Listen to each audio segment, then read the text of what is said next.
Once upon a time, I lived in Reno, Nevada, and that's where I met the man who stole my heart. His name was Juan, and he was from Ayacucho, Peru.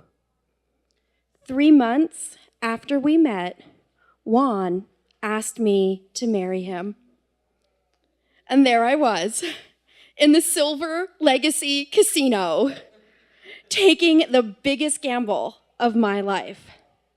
Because I not only agreed to marry him, I agreed to marry him next Saturday. And so we booked a wedding chapel. And it was an elegant wedding chapel, not a drive-through wedding chapel. And on the morning of our wedding day, I woke up, but my brain did not. And I just could not think straight.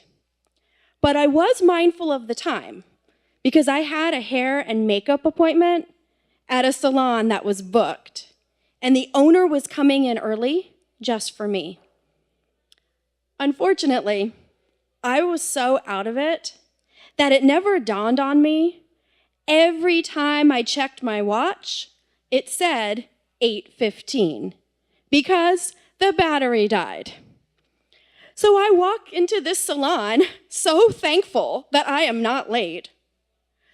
And this lady is cutting some guy's hair, and she is mad. And I'm about to get married without hair and makeup. But I work things out with her, and she agrees to still take me, but she can only work on me in between her other appointments. So I'm at the salon for a very long time, and I'm getting worried I'm not going to make it to the chapel. But I get there in the nick of time. But Juan was not there. And I was waiting, and I was starting to wonder if maybe he changed his mind. In the meantime, Juan went to my apartment to pick up the rings on his way to the chapel. In my scatterbrain, I remembered to put the rings on the nightstand as planned. But, oops, I forgot to leave him the key. And this was in the day before I had a cell phone. So he couldn't call me, but he found an open window. And somehow, in his wedding suit, he climbed for that window and he got to that nightstand. But the rings were not there. Because my cat had jumped up and found a new toy. And now Juan is thinking, she didn't leave me the key or the rings.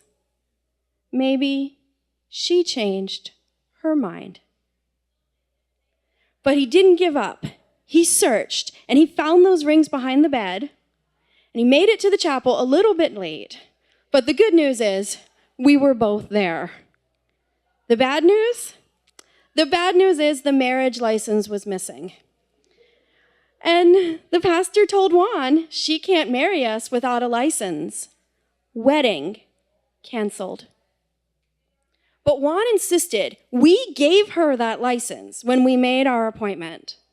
And after they resolved a misunderstanding about the name, she found the license and we could finally begin the ceremony. And as we're saying the vows, the pastor says, hold on, I need to stop this.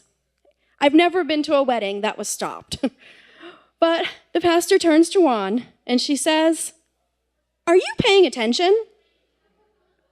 And then she gets more direct, and she says, do you speak English?